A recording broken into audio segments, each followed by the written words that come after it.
नमस्कार, जय हिंद। क्या आपको लगता है कि स्पेस में लाइफ हो सकती है? बहुत बड़े-बड़े साइंटिस्ट स्टीफन हॉकिंग जैसे और भी बहुत लोग इस बात के बारे में पूरा अडिग थे कि हाँ, स्पेस में एलियन हो सकते हैं और लाइफ भी हो सकती है। अब इसको ढूँढना बड़ा मुश्किल का काम था, तो हम लोगों ने कोशिश तो की कि हम लोग कुछ ऐसे मॉलिक्यूल्स और कंपाउंड्स को ढूँढे जिससे हमें पता तो चल सके कि लाइफ एग्जिस्ट कहाँ-कहाँ कर सकती है।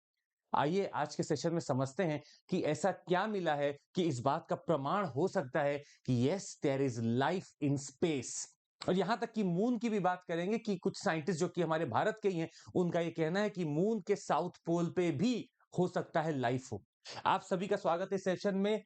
जेम्स वेब स्पेस टेलीस्कोप जो हमारे एक लैग्रेंजियन पॉइंट पे लगा है, वहां से वो काफी चीजों को देखता रहता है इंफ्रारेड स्पेक्ट्रम में, और उसने एक जबरदस्त कार्बन कंपाउंड ढूंढा है जो कहा जा रहा है कि नतीजा हो सकता है, या कहा जा रहा है कि ये इवॉल्व करता है लाइफ में।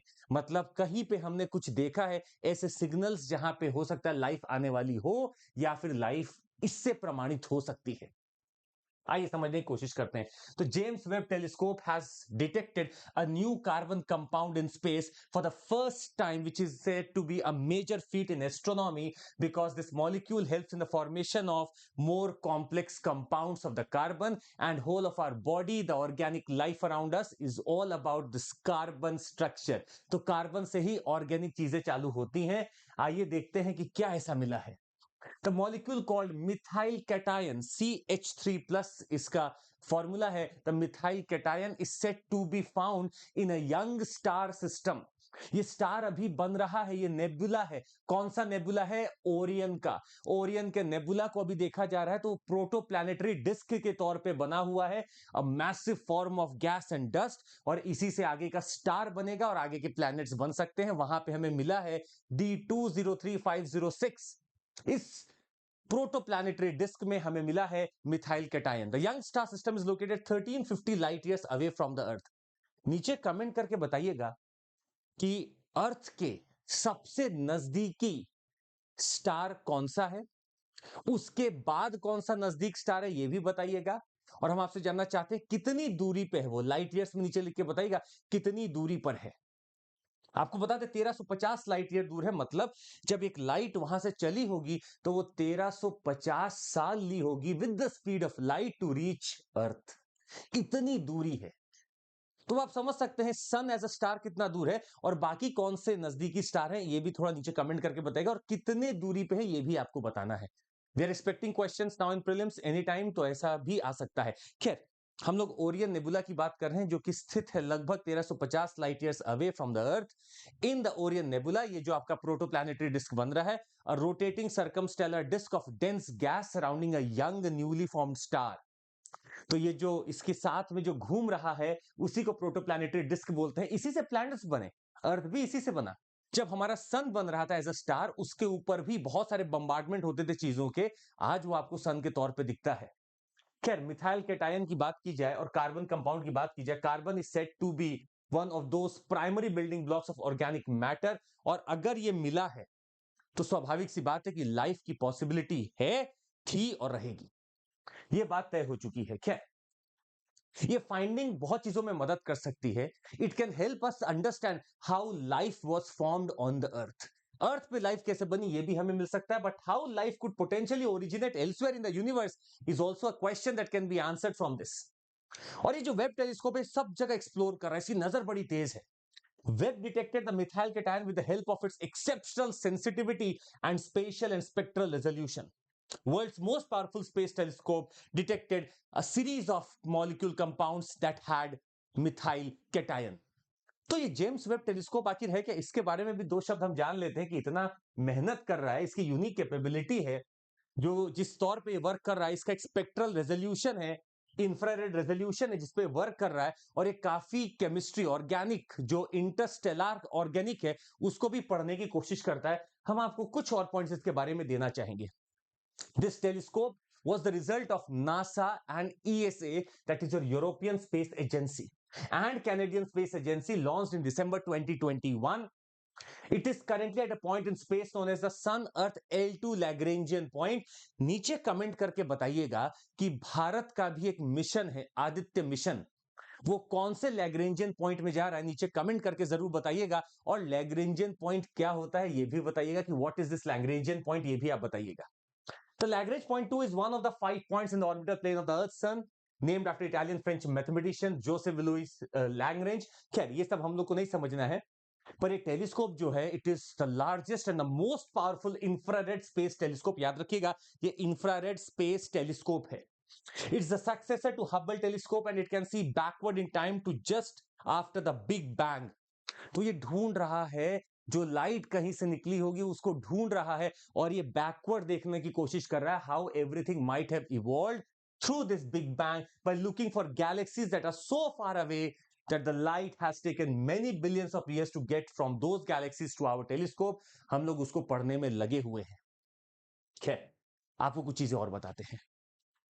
इस चीज का भाप हमारे ही एक साइंटिस्ट को जो कि नासा में वर्क करते हैं उनको भी लगा कि चंद्रमा पे, मून पे भी एक पोल है जहां पे लाइफ पॉसिबल हो सकती है। हालांकि जब आप मून की बात करते हैं तो आप समझते हैं कि मून एक बैरन लैंड है, वहां फ्लोइंग वाटर नहीं है, विस्पी क्लाउड्स नहीं है and any science of life that could not be found here. पर साइंटिस्ट का कुछ कहना है कि हो सकता है वहां पे भी कुछ लाइफ हो।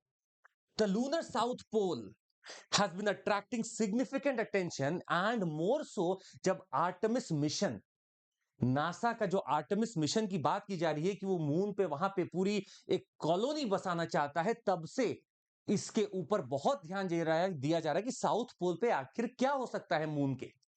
इस मून के साउथ पोल में आखिर क्या हो सकता है। Artemis 3 mission aims to land astronauts on the moon in 2025 और भारत भी अब इस आर्टेमिस मिशन में जुड़ चुका है। आपको पता होगा भी इंडिया यूएस डील हुई थी। Agency has identified 13 potential landing sites जहां पे इसको लैंड कराया जाएगा और कॉलोनी बनाने की बात की जाएगी। 13 साइट देखी गई हैं। No human has ever set foot on the lunar south pole. और यही रीजन है कि वहां पे काफी ऐसी चीजें हो सकती हैं जो अभी तक हमें नहीं पता है। We have never set our foot there in the southern pole. Some regions of these craters, अब इस सदर्न पोल में आपको काफी क्रेटर्स दिखेंगे और इन क्रेटरों ने आज तक लाइट नहीं देखी है। It has never seen the light, it is almost always in some sort of darkness.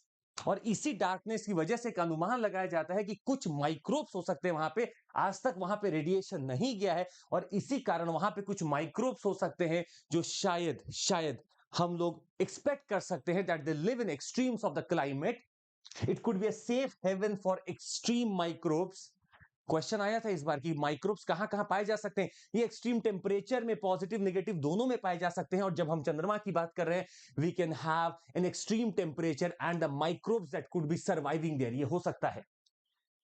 खैर आपको बता दें एक बैक्टीरियम जिसका नाम है डिनोकॉकस रेडियोड्यूरांस। कीनोकॉकस रेडियोड्यूरांस ये इंटरनेशनल स्पेस स्टेशन पे, समझिएगा इंटरनेशनल स्पेस स्टेशन पे 1 साल तक ये रहा outside the international space station. उसके बाहर ये मिला, ये वहां रहा है। नीचे कमेंट करके ये भी बताइएगा कि इंटरनेशनल स्पेस स्टेशन आपका कौन सी डिस्टेंस पे या कौन से हाइट पे है, आपका ऑल्टीट्यूड उसका क्या है, कौन से जोन में है वो एटमॉस्फेयर के, ये भी कमेंट करके बताइएगा ताकि पता रहे आपको भी कि वो कहां है। और वहां पे जब मुझे टेम्परेचर बहुत कम होगा वहां पे और जब मुझे वहां पे ऐसे कोई एक्सट्रीम टेम्परेचर पे मिल सकते हैं माइक्रोब्स, तो मून पे स्वाभाविक है कुछ भी ऐसा हो सकता है। एक और हम आपको दिखाना चाहेंगे, वो कहा जाता है टार्डीग्रेड्स। माना जाता है टार्डीग्रेड्स आर फैमिली ऑफ 8, जो 8 मूवमेंट वाले या 8 लेग्स वाली जो फैमिली होती है उससे बिलोंग करते हैं। बड़े कॉम्प्लेक्स होते हैं, बड़े हार्ड होते हैं। ये कहीं भी एक्सट्रीम टेम्परेचर में रह सकते हैं। Tardigrades have also survived outside the ISS, exposed to the extreme conditions in the space. They have survived there. तो बार बार यही मुद्दा उठ रहा है कि क्या लाइफ है बाहर स्पेस में। बिल्कुल है। जिस दिन हमें और अच्छे से इन कंपाउंड्स के बारे में पता चलेगा, इवोल्यूशन के बारे में पता चलेगा, उस दिन तो ये क्लियर हो ही जाना है। पर आज एक सिग्नल मिल चुका है when we have studied the cations and we have already seen the microbes.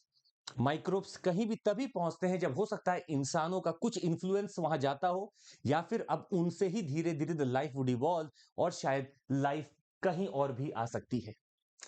नमस्कार। इसके लिए अगर आपको जरा सा भी इसको पसंद आया हो तो इसके लिए हम चाहेंगे आपसे कि इसको शेयर जरूर करिएगा।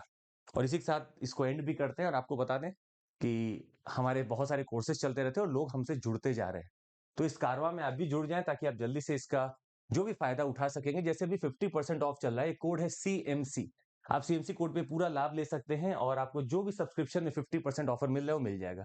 और हमारा प्रॉमिस है कि हम आपके साथ खड़े रहेंगे, what come may will be there with you. Mains का भी हमारे पास मेंस एनरिचमेंट प्रोग्राम है और हमारे पास मार्गदर्शक मेंटरशिप प्रोग्राम भी है। We have started already our 1 year and 2 year course, you can go ahead with that। Plus we have our Hindi batch totally in Hindi, उसको भी आप देख सकते हैं। And we have got our EMI facility for you, options भी हमारे पास launch है, आप उसको भी देख सकते हैं। बहुत बहुत धन्यवाद इसको सुनने के लिए। जरूर लाइक सब्सक्राइब और शेयर करिएगा। जो क्वेश्चन पूछा है उसका नीचे answer I will be waiting for and checking it. Thank you so much, take care, जय हिंद, बाय एवरीवन।